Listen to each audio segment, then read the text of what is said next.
Well, welcome to the SCORE Business Showcase. Boy, this is a nice venture we have going here, and we're looking forward to it. We have a special guest, Bill Taibe, and of course, my co-host, Marianne Croce, is with us. Matter of fact, Marianne, since we're part of SCORE, could you tell us a little bit about SCORE before we get Sure. started? You know how much I like to talk about SCORE, Stephen. So SCORE is your free business resource. Business challenges are real. Don't go it alone. SCORE provides mentoring, online training, and webinars. Templates, guides, and frequently asked questions are also available. Regardless of your stage of business, there is something for every small business owner or entrepreneur at SCORE. Thank you, Marianne. Well, Bill, this is exciting. You're our first restaurant owner, and so which is interesting because you not only have one, not two, but three restaurants. I do So we'd have like to get into it. How did you decide on this industry or the field that you're in? a really easy answer. It made sense to me when I was, a kid going through typical schooling. I wasn't the best student. I really struggled sitting in place and listening to someone just kind of teach and preach, and it just the classic classroom was it didn't work for me. So when I graduated high school, a friend's uncle owned a catering company, and at the time when I was in high school, I worked really hard as well. I always wanted to work and do things. So even going through high school, I worked at my local town butcher. I grew up in a small town, Patterson, New York. So from the time I was 14, 15 years old, I was working with food. At that time, it was cleaning chicken cases and making turkey sandwiches, but it was still food. And I just really appreciated it. And I always loved food. And as I graduated high school, I was given an opportunity to make some good cash at the time, and working for these catering events and these big weddings in Westchester County, big parties. And as soon as I got into it, I was just blown away, by the extreme of the party and the glitz and the glamour. Again, growing up in a really small town and seeing some of these weddings at the castle at Lyndhurst in Tarrytown with 250 people, and everyone's eating filet mignon and drinking big bottles of red wine. And at the end of the night, the cooks and the staff would get what's left over. So I'd be going home with half bottles of red wine and big hunks of beef and vegetables, and bringing them back to my apartment mates. So I just fell in love with the industry, and it's been a love affair ever since, I guess. I don't know what else I would do, honestly. I like the bottles of wine. Yeah, my roommate loved it too, believe me. When I come home Friday night, it might have been late, but by Saturday, we were pretty well stocked up. Oh, that sounds like fun.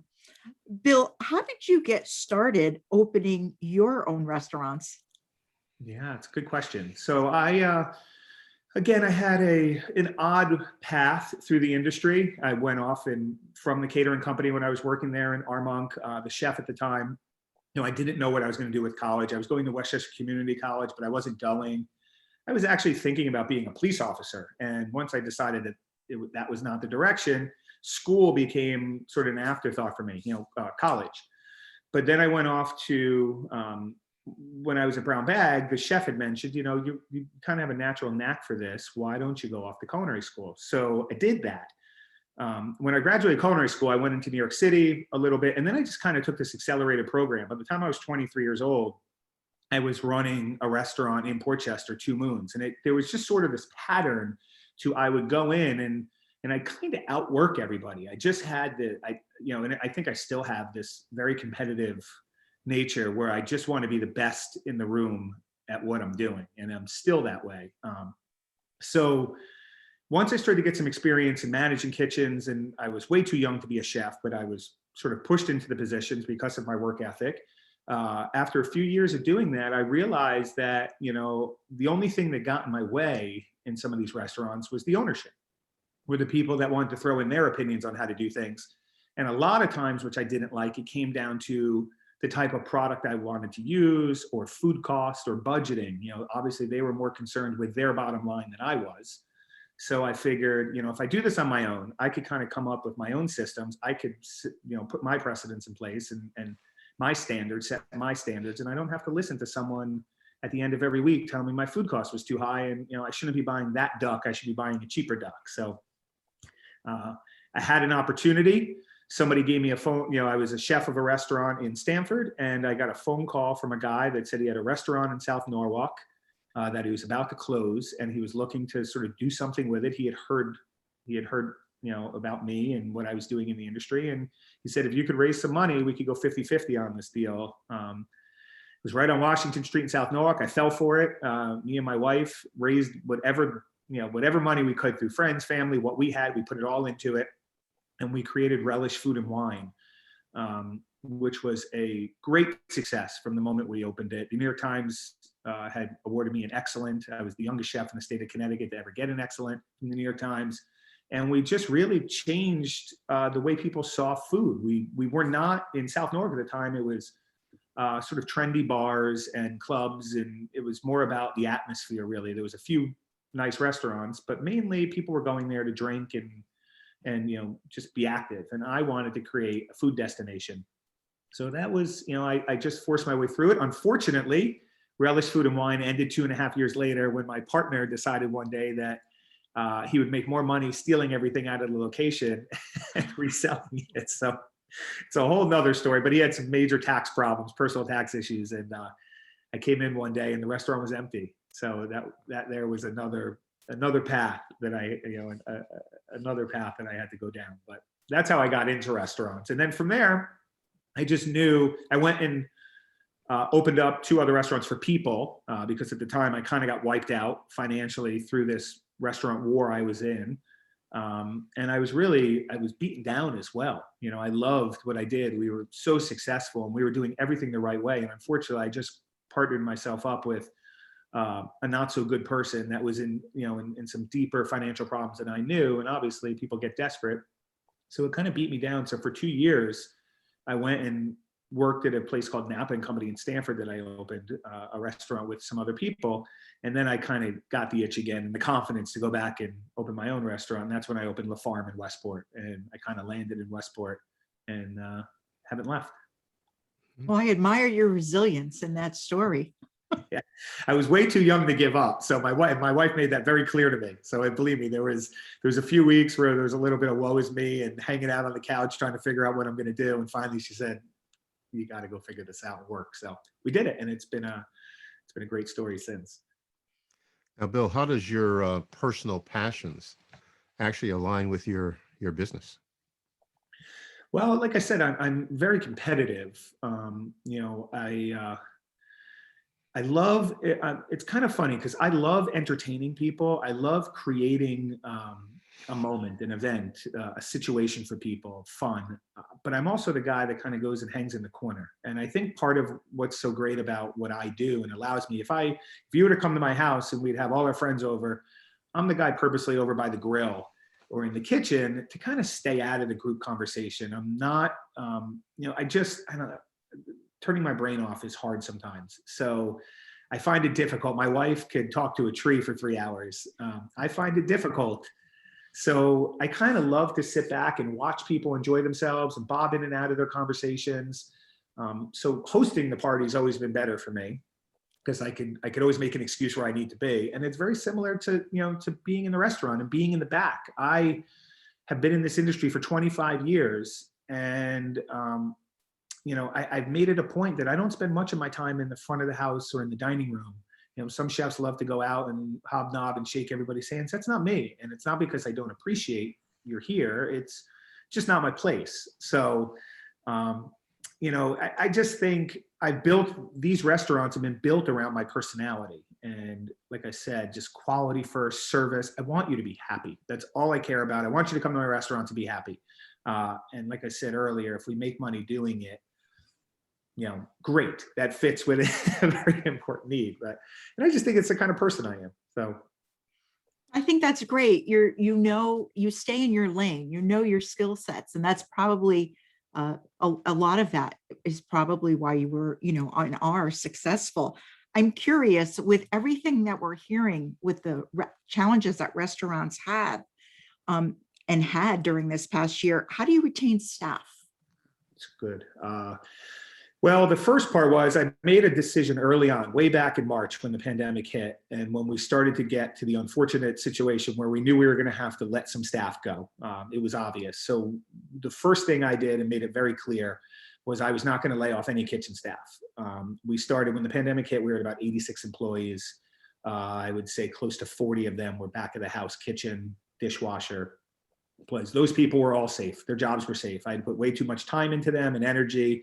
And in training, that I was not going to let them go because I wanted to make sure I got them back, but I just appreciate this team. And I also, as a chef-run restaurant, you realize where your revenue comes from, and it's the people cooking in the back. We didn't lay off a single kitchen person. We then decided to keep our managers, our salaried employees. We allowed our managers to pick 2 people because when we pivoted to a takeout model, we only needed front of the house to be our managers, and then we allowed them to pick 2 people. And of course, I nudged in directions, based on seniority and so on and so forth. So, we ended up keeping, of the 83, we were somewhere in the 50s. And we did that for quite a while, right? So that was from March all the way till June. And then we started to do some outdoor dining. Getting staff back has been very difficult, front of the house mainly.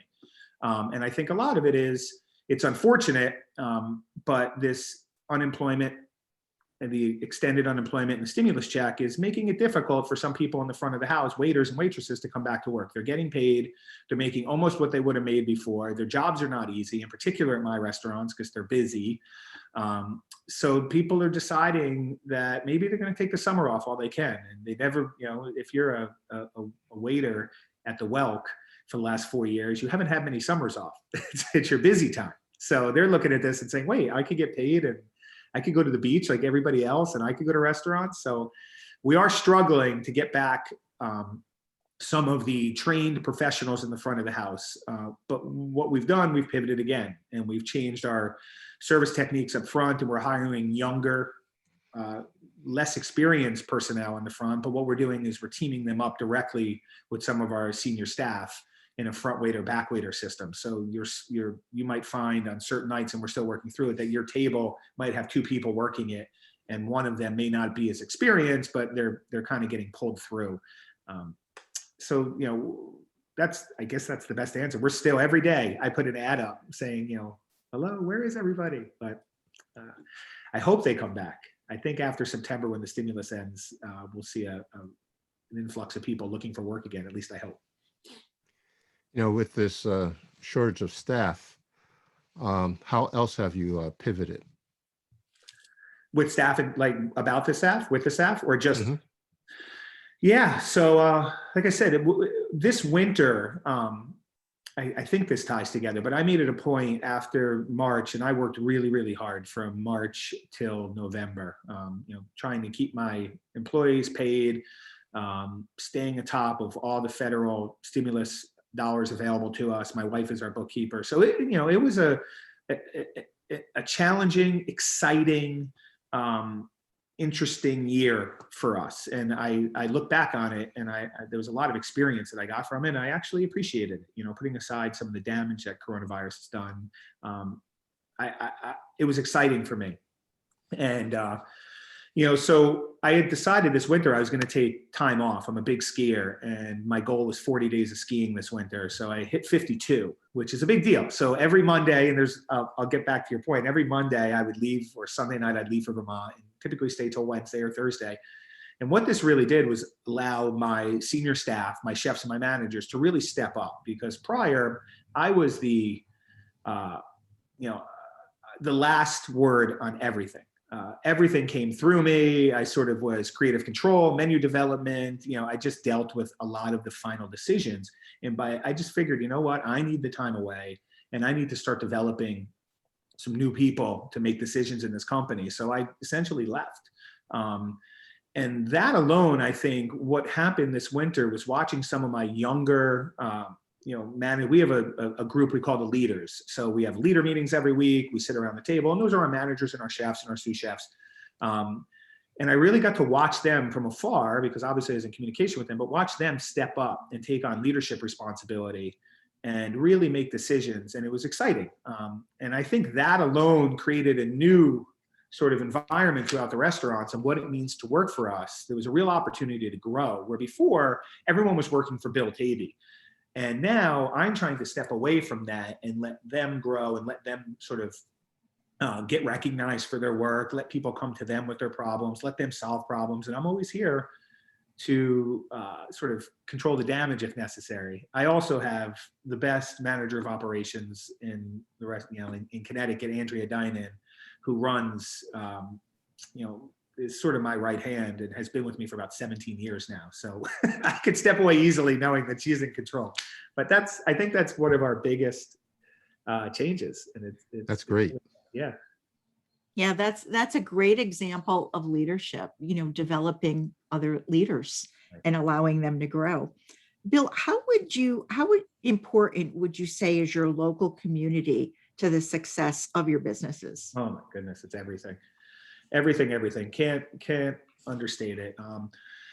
I say it that I have friends in this business, lots of them, who are much more talented than I am, and have not had the success that I've had through the pandemic. And I go back and look at that's directly associated with our community and the people, in Westport, Weston, Fairfield, Norwalk, the surrounding towns that visit us.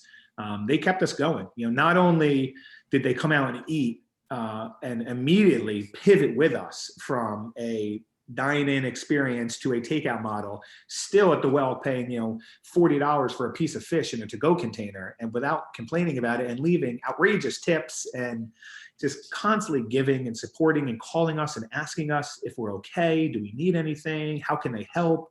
I get chills talking about it right now, just what the community meant to us through this wacky, unprecedented time. And, being a business owner through the pandemic, when it first hit, you can imagine the fear. You're thinking to yourself, oh my God, I got 3 houses. I got 2 kids. One's in college. One's going off to college. My son was in his senior year of high school through this. Everything just starts running in front of you. And I just knew that I felt like I was in a good place for it. And I really trusted the community and our leaders in Westport to make the right decisions. It really paid off. And I just, so to answer your question, everything. They always have been my restaurants though. I always say to people, if you're going to open a restaurant, you need to focus on your immediate community. You got to get them on your side. Everything else works after that, but you can't come in guns a-blazing. You have to work with your local peers to be successful. Now, Bill, in what way did the pandemic affect your business, and was there any way to overcome it?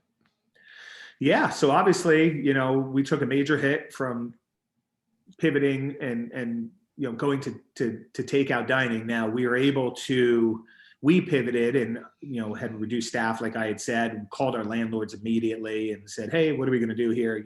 This rent isn't going to work for us. And they were all willing to make concessions, which were super helpful. The federal government, did a really nice job. And so I'm on the board of the Connecticut Restaurant Association, and Scott Dolch, who's our executive director, really stepped up. And I was prideful as, just gave us all great pride going through this together as the Connecticut Restaurant Association, and how they were fighting for us. And so Scott put together phone calls every morning at 9 a.m. where we'd all get on and, talk about our concerns and just carry each other through. But having my wife as our financial controller really helped. I would get firsthand information, what was coming from the governor's office or what sort of federal or state updates we were getting in terms of stimulus money, and my wife would get right to it and fill out the application. So yeah, our sales dropped, but we were able to recover because of some of this money that came in and really kept us afloat. Now what we need to do is get back to work, and I'm hoping that we can eliminate some of the free money, get people motivated to go back and sort of contribute to society. Very good. So Bill, for our audience, what skills do you believe you need to be a successful entrepreneur? You got to be open-minded. You got to be ready to evolve. Can't go into it dead set. The only thing that I ever committed to in this business was being really good at it. And everything else, I just allowed myself to evolve and learn and get better. I say it to every cook that walks in. You could be 19 years old, and I look at you and we talk about how things run in my restaurants. And I say to them, if your lemon vinaigrette is better than my lemon vinaigrette, we're going to use yours. So that's just always been, sort of my way of looking at things. I could always be better at this. So I committed to, like I said, one thing, and that's sort of perfection. And otherwise, I'm just trying every day to get there. So, and that means whatever I did yesterday can be completely wrong, and I will eliminate it from my repertoire if it means that I could find a new way to do it. So I just, if you're opening a business, be passionate about it, obviously, but be very open-minded, and like I said, learn your community, learn the people you're looking to attract, but just, be humble, and understand that you're not always right when doing this. You may think you are, but you're not. My restaurant community hates Yelp because it's people going on and they just bash restaurants. And I've taken the approach to say, listen, it's an opportunity for somebody to over-exaggerate their story and feel heard. But in that over-exaggeration is some truth. So what I do is if I get a bad review, or we get a bad write-up, we'll let them use all their expletives that they use. But at the end of the day, I really want to get to the bottom of what the issue was. And I accept it. And it's hard sometimes for young cooks or servers or waiters or managers. They get very upset. Well, that didn't happen. I'm like, okay, well, in their eyes, it did. They've over-exaggerated, but it did. So you just got to be aware and understanding and ready to evolve. I think that's great advice. Now, you've been around for quite some time. You said you've been involved in restaurants for the past 25 years. Have you accomplished the goals that you set out to do? Unfortunately, it never seems to end. That's a great question. My goal was to ski 40 days last winter, and I skied 52. So I did that. I'm looking at this as such a good question. I'd laugh, obviously, but I look at this industry differently now. So yes, I've met my goals in opening your typical sit-down restaurant, the standard table service restaurant. I don't think, and I could be wrong, but I don't think I'd open up any more of those. I'm looking at other areas now of the industry. I'm actually helping open a coffee shop cafe in Norwalk for a family that is building an art gallery, a teaching gallery that'll house local artists and offer after school lessons for music and art. And I'm building a cafe inside of it for them. And that's something I've never done before. I've never taken on a management contract or a consulting contract. I've never opened a coffee shop and a cafe. So that's a new goal for me and something exciting.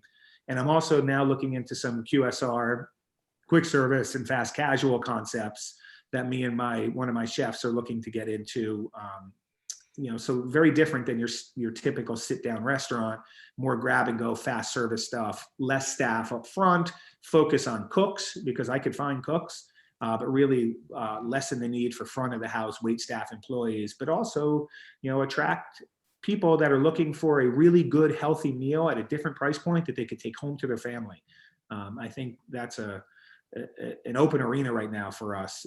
And this pandemic has proven that people are okay doing it at home, but we have to find ways to get that food home in the same shape it is if it gets to your table. So we're working on that. So those are all new goals for me. That's exciting. And then That's next fantastic. 60 days next winter. That's what I'm looking for. Bill, what do you wish you did sooner? I wish, and I keep joking about the skiing, but I wish that I had taken that time away sooner. And maybe the staff wasn't ready for it, but what I'm seeing, the results I'm seeing from it are just so exciting to me, and watching people. Today, my day today is the last thing I have to worry about today is going into one of my kitchens and working a station or prepping food. And that's because of that, they are relying without me. They're doing it without me now. So I have meetings today. I go meet with people. I have manager meetings. I talk to my chefs. I'm going to go down to the cafe. But, prior to the winter, I would be going to one of my restaurants, working a station, prepping and working all day and getting home at 11 o'clock at night. I'm not doing that now. I'll be home tonight by 6 o'clock. If I want, I could be home by 4. I could be home by 8, so I wish I had done those, but maybe they weren't ready. Maybe I wasn't ready. And that would really be it. I think otherwise the path was, I've kind of just been following the path that's put out in front of me. Trusting the journey, right? Yeah, that's it. That's it. It's not been so bad, so I'm okay. Now, Bill, what advice would you give new business owners? Yeah, like I said before, just be passionate about it and stay focused. Don't get beat down. Get ready to evolve. Just go get it. Just go get it. That's what I do. I wake up every day just saying, I'm doing this. I'm in it, and I just have to do it the best I can. I say the same thing to my children. I say the same thing to my employees. Don't make yourself crazy. Not everybody has to be as crazy as I am, but there is a balance, and I'm learning that. That maybe is what I should have learned sooner. I'm learning the balance. I didn't have it before, but you just got to put it all in. You get one chance at this, so go do it. Yeah, I think that's great. And it's so exciting for me to hear about your journey and, your plans for the future. Was there anything else that you would add that you have in mind, for the future? Like I said before, I graduated high school. I went to culinary school. I started working from the time I was 15, really started in the restaurant business at 19 years old. I was working through culinary school. I worked at Camden Yards. I've worked hard my whole entire life. So really from the time I was 19 years old, I'm 45 now, I have worked hard. Not to say that most people don't, but, a different kind of hard, meaning, get home late. I have two boys. I didn't know my kids until they were 6 years old or so when I started coaching Little League. So I'd really like to find a way now to let my management team do what they're doing and take on more responsibility and find a way just to find a little bit of peace in my life. Come home, enjoy my family, enjoy my house, enjoy my dogs, and not always be work first. That is kind of what I'm working on now, and it's hard, but I do see the reward when I am home or when I'm with friends and family and not at work on a Thursday night, getting beat up. But I do miss that sometimes too. So. Sounds like you're ready for that work-life balance. Yeah, it's amazing. At 45 years old, I'm ready for it. So, and I think this is the good age. This is the right age for it. So, yeah. Good for you. Now, Bill, how can we get in touch with you, and where are your restaurants located at? Yeah, so thank you. All three are in Westport: the Welk, Colony, and Don Mamo. Each one has their own website: the Welk Westport, Colony Westport, and Don Mamo Westport. I'm usually home base for me mainly is at Don Mamo. So personally, if you pop in, but I am at all three every day, bouncing around. But whenever I'm really there at night now is Don Mamo, just because it's the newest. And since it's the newest, it's got the nicest kitchen too. So that's where I like to be. But it's got all the new shiny equipment. But I'm always around Westport. I'm the president of the Westport Farmers Market. If you come into Westport, you're going to see me somewhere. I'm usually around to get my hands at anything food. And which one should we try first? I love all three of them. I love Don Mamo. I really do. It was a pandemic pivot, which we didn't talk about. It was Jessup Hall pre-pandemic, which is a fine dining tavern. And right in the middle of the pandemic on Mother's Day, I shut down Jessup Hall. I didn't like seeing the food in to-go boxes. I flipped it to Don Mamo, and it's been, that's been the story ever since. So I would, all three are great, but Don Mamo is a great outdoor area as well for people that are just looking to drink some margaritas in the sun. That sounds good to me. I tell you, this has been a great interview with you. Thank you so much for your time, and we appreciate it. And of course, I know Marianne enjoyed it too. Oh, it was a pleasure meeting you. Thanks, guys. Yes. So once again, this has been the SCORE Business Showcase. You can look in the upper left-hand corner there and get our information. If you need information as far as your business is concerned, don't forget to reach out. And once again, thank you for joining the SCORE Business Showcase to your success. Thanks, guys.